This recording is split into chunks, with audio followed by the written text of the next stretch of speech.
اعوذ باللہ من الشیطان الرجیم بسم اللہ الرحمن الرحیم یسألونک عن الخمر والمیسر قل فیہما اسم کبیر ومنافع للناس واسمہما اکبر من نفعہما ویسألونک ماذا ينفقون قل العفو كذلك يبين الله لكم الآيات لعلكم تتفكرون۔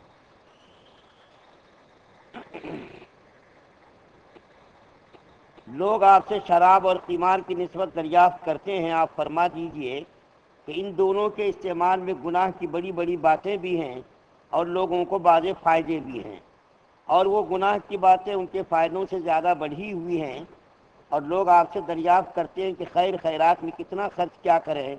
آپ فرما دیجئے جتنا آسان ہو اللہ تعالیٰ اسی طرح احکام کو صاف صاف بیان فرما دیتے ہیں تاکہ تم دنیا و آخرت کے معاملات میں سوچ لیا کرو۔ 219 نمبر کی آیت سورہ بقرہ کی 219 نمبر کی آیت آپ کے سامنے آج تیسرا دن ہے، پڑھی گئی ہے۔ اس آیت کریمہ کے اندر اللہ تعالیٰ نے ایک نہایت ہی خبیث عمل جس کو شراب کہتے ہیں اس کے بارے میں بیان فرمایا ہے کہ آپ سے سوال کرتے ہیں شراب اور جوئے کے بارے میں۔ تو 2 دنوں تک آپ کے سامنے اس کے بارے میں بیان کیا گیا۔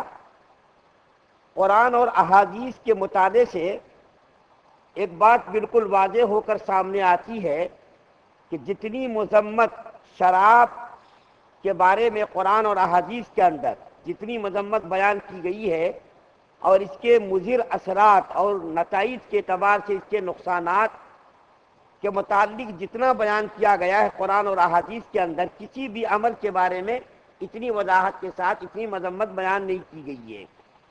چنانچہ روایت میں آتا ہے کہ شرک کے بعد سب سے بڑا گناہ، سب سے بڑا جرم شراب ہے۔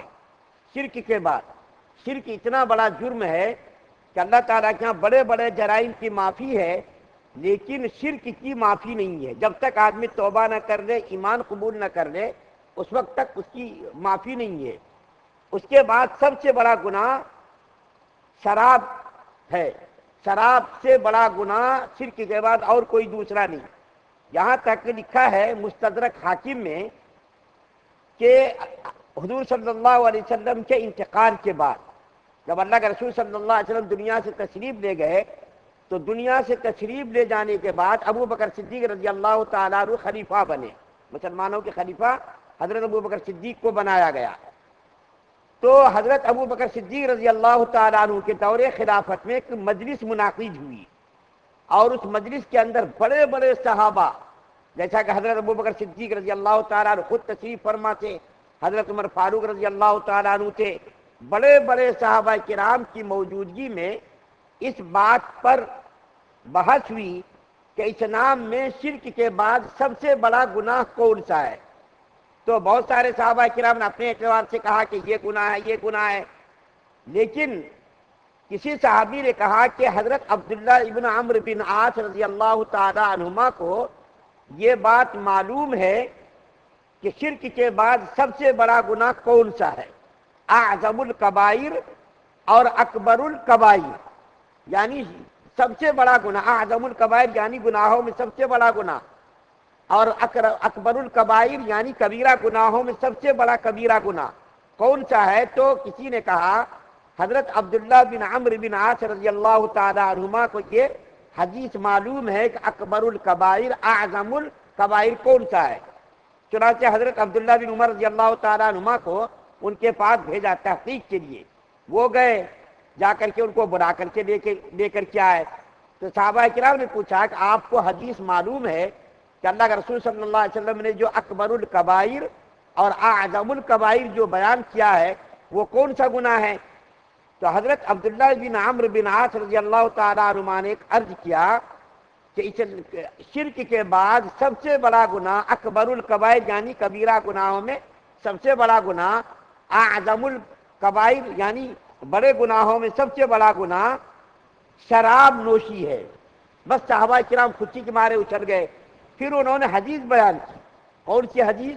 کہ اللہ کے رسول صلی اللہ علیہ وسلم نے فرمایا کہ بنی اسرائیل کے بادشاہوں میں سے ایک بادشاہ نے ایک نیک آدمی کو اپنے سامنے حاضر کیا اور حاضر کر کے ان کو حکم دیا کہ 4 گناہوں میں سے کوئی ایک گناہ تم اختیار کرو ورنہ تم کو قتل کر دیا جائے گا۔ 4 گناہوں میں سے تم کوئی ایک گناہ کرو، اگر تم نے وہ گناہ نہیں کیا تم کو قتل کر دیا جائے گا۔ سب سے پہلا گناہ کیا ہے؟ تم کو قتل کرنا پڑے گا، کسی آدمی کو بھی قتل کرنا پڑے گا۔ اور دوسرا یہ ہے کہ تم کو زناکاری کرنی پڑے گی۔ تیسرا یہ کہ سور کا گوشت کھانا پڑے گا، یا تو تم شراب نوشی کرو۔ یہ 4 گناہوں میں سے کوئی ایک گناہ تم کرو ورنہ تم کو قتل کیا جائے گا۔ اب وہ بیچارہ سوچنے لگا کہ ان 4 گناہوں میں سے ہلکا گناہ کون سا ہے؟ ہم کر کر کے اپنی جان بچا رہے ہیں، یعنی شراب نوشی، قتل، زنا، خنزیر کا گوشت، یہ 4 گناہ بڑے بڑے گناہ ہیں۔ وہ سوچنے لگا، غور کرنے لگا کہ ان 4 گناہوں میں سے ہلکا گناہ جو ہوگا وہ میں کر لوں گا اور جان بچ جائے گی۔ تو اس نے جب غور کیا تو غور کرنے کے بعد 4 گناہوں میں سے ان کو ہلکا گناہ سب سے شراب نوشی ہی نظر آئی، سب سے ہلکا گناہ شراب نوشی نظر آئی، تو اس نے شراب پی لی۔ شراب پینا تھا، شراب کا جب نشہ اس کے اوپر طاری ہوا تو شراب کے نشے میں اس نے 4 گناہوں کا ارتکاب کر لیا، 4 گناہوں کا اس نے ارتکاب کر لیا۔ پتہ یہ چلا کہ گناہ، یہ شراب نوشی جو ہے ام الخبائث ہے، یعنی تمام گناہوں کی جڑ، تمام بدکاریوں کی جڑ۔ اگر وہ شراب نہ پیتا، جناکاری ہی کر لیتا یا جو ہے جناکاری کر لیتا تو ایک گناہ کا مرتکب ہوتا، لیکن جب اس نے شراب نوشی کر دی تو 4 گناہوں کا ارتکاب اس نے کر لیا۔ اتنا بڑا یہ امر، برا امر ہے، ام الخبائث اس کو کہتے ہیں۔ ام الخبائث یعنی تمام بڑے بڑے گناہوں کی جڑ اور بنیاد ہے یہ۔ امام بیہقی رحمۃ اللہ علیہ نے السنن الکبریٰ میں حضرت عثمان غنی رضی اللہ تعالیٰ عنہ سے ایک بڑی لمبی روایت بیان کی ہے، اور اس روایت کے اندر بیان کیا ہے کہ اللہ کے رسول صلی اللہ علیہ وسلم نے فرمایا یہ شراب نوشی کے ام الخبائث ہے، یعنی تمام بڑے بڑے گناہوں کی جڑ ہے اور تمام گندی چیزوں کی جڑ ہے۔ دنیا میں کوئی برائی ایسی نہیں کہ یہ شراب پینے کے بعد ممکن نہ ہو، دنیا میں کوئی گناہ بھی ایسا نہیں کہ شراب پینے کے بعد ممکن نہ ہو۔ جب اس نے شراب پی لی ہر گناہ اس کے لیے ممکن ہے۔ چنانچہ حدیث بیان کی ہے کہ ایک آدمی جو بالکل نیک آدمی تھا، عابد اور زاہد آدمی تھا، پارسا آدمی تھا، اس نے جو ہے خاندان کو، رشتہ داروں کو، سب کو چھوڑ کر کے گوشہ نشینی اختیار کر لی۔ پہلی امتوں میں رہبانیت جائز تھی، یعنی گاؤں سے بستی کو چھوڑ کر، خاندان کو چھوڑ کر، بیوی بچوں کو چھوڑ کر جنگلوں میں چلے جاتے تھے، لیکن اسلام میں نہیں ہے۔ لا رحمانیت فی الاسلام، اسلام میں رہبانیت نہیں، سماج میں رہنا ہے، معاشرے میں رہنا ہے، خاندان میں رہنا ہے، وہیں رہ کر کے اسلام پر زندگی گزارنی ہے، کسی سے کوئی تکلیف پہنچی برداشت کرنا ہے، اور سماج میں، معاشرے میں، جماعت میں رہ کر جو بھی نیک کام کرنا ہے، برائیوں سے لوگوں کو روکنا ہے۔ تو یہ آدمی جو تھا بڑا پارسا تھا، اس نے جو ہے گوشہ نشینی اختیار کر لی، جا کر کے عبادت کرنے لگا۔ اس زمانے کی ایک فاحشہ عورت، بدکار عورت کی اس مرد پر نظر پڑ گئی۔ عبادت کا، زہد کا آدمی کے چہرے پر اثر رہتا، اور عبادت کی برکت اس کے چہرے پر رونق آ جاتی ہے، نورانیت آ جاتی ہے۔ تو یہ آدمی عبادت کر رہا تھا، ایک فاحشہ عورت کی نظر پڑ گئی اور اس نے جو دل دے دیا اس کے اوپر۔ اس نے اپنی نوکرانی کو، خادمہ کو بھیجا اور بھیج کر کے اس آدمی کو بلوایا۔ کیا کہہ کر کے بلوایا کہ فلاں آدمی کے پاس چلو، وہاں ایک شہادت کی ضرورت، یعنی گواہی دینے کی ضرورت ہے، ہماری مالکہ نے آپ کو بلوایا ہے۔ یہ بیچارے سیدھے سادے آدمی وہاں سے چلے آئے۔ جب گھر کے اندر داخل ہوئے تو گھر کا دروازہ بند کر دیا گیا، جتنے دروازوں بیچارے گزرتے گئے سارے دروازے پیچھے سے بند ہوتے چلے گئے۔ اب جب وہ بیچارے بزرگ آئے تو اس نے کہا، عورت نے، دیکھو میں نے آپ کو گواہی دینے کے لیے، شہادت دینے کے لیے نہیں بلوایا، میں نے آپ کو اس لیے بلوایا ہے کہ 3 کاموں میں سے کوئی ایک کام آپ کو کرنا پڑے گا، اور اگر آپ نے ان کاموں میں سے کوئی کام نہیں کیا میں شور مچا کر کے آپ کو بدنام کر دوں گی۔ عورت کا فریب بہت خطرناک فریب رہتا، اس لیے ہمارے نبی صلی اللہ علیہ وسلم پناہ مانگتے تھے، اللہم انی اعوذ بک من فتنۃ النساء، یا اللہ عورتوں کے فتنے سے ہم کو محفوظ رکھیے۔ عورتوں کا پھندہ اتنا مضبوط پھندہ ہے کہ نبی حضرت یوسف علیہ السلام جیسے نبی ہی بچ سکتے، ہمارے آپ کے جیسا آدمی عورتوں کے پھندے سے بچ نہیں سکتا، بہت مشکل ہے بچنا۔ یا اللہ کا جس پر فضل ہو، خاص رحمت ہو، وہ آدمی عورتوں کے پھندے سے بچ سکتا۔ ورنہ عورتوں کے پھندے سے بچنا بہت ہی مشکل ہے. اللہ تعالیٰ بچا لے بس. حضرت یوسف علیہ السلام کو اللہ تعالیٰ نے بچا لیا. ایسے بھی بہت سارے بزرگ ہیں. ایک بزرگ کا واقعہ بیان کیا جس کو مشکی کہتے، بہت بڑے بزرگ تھے، اللہ نے اس کو بچا لیا. اور اسی طریقے سے میں نے آپ کے سامنے غالباً اسی مجلس میں یہ حکیم ترمذی کا واقعہ بیان کیا تھا. وقت نہیں ہے ورنہ میں بتاتا. تو یہ عورت جو ہے کہنے لگی 3 گناہوں میں سے ایک گناہ آپ کو کرنا پڑے گا، اگر آپ نہیں کریں گے میں شور مچا کر کے آپ کو بدنام کر دوں گی. کیا ہے وہ؟ یا تو تم یہ سامنے جو بچہ بیٹھا ہوا اس کو تم قتل کرنا، یا تو تم جو ہے میرے ساتھ بدکاری کرنا، یا تو تم شراب نوشی کرنا. وہ بیچارہ پریشان ہو گیا کہ اگر میں ان کاموں میں کوئی کام نہ کروں تو یہ شور مچا کر کے بدنام کر دے گی. غور کرنے لگا. وہ غور کرنے کے بعد وہ اس نتیجے پر پہنچا کہ شراب نوشی کرنا یہ چھوٹا گناہ ہے، ہلکا گناہ ہے. یہ سوچ کر کے اس نے شراب پی لی. شراب کا جب نشہ اس کے اوپر سوار ہوا تو اس نے جو ہے زناکاری کا بھی ارتکاب کیا، بچے کو بھی قتل کر دیا. اس لیے کہتے ہیں کہ ام الخبائث، تمام بڑے بڑے گناہوں کی جڑ، تمام گندی چیزوں کی یہ جڑ ہے شراب. شراب کا ارتکاب جب کسی نے کر لیا تو شراب کے ارتکاب کے بعد آدمی کا بچنا بہت مشکل ہو جاتا دوسرے گناہوں سے.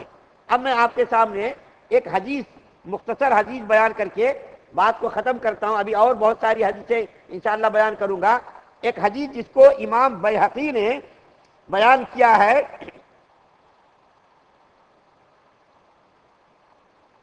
ایک حدیث جو حدیث شریف کے اندر جو بیان کی گئی وہ یہ ہے کہ اللہ کے رسول صلی اللہ علیہ وسلم نے فرمایا شراب کی مذمت اور شراب کے نقصان کو، کہ جب کسی آدمی نے شراب نوشی کر لی، جب کسی آدمی نے شراب نوشی کر لی تو اس کے لیے ہر گناہ کرنا آسان ہو جاتا، ہر گناہ کرنا ممکن ہو جاتا.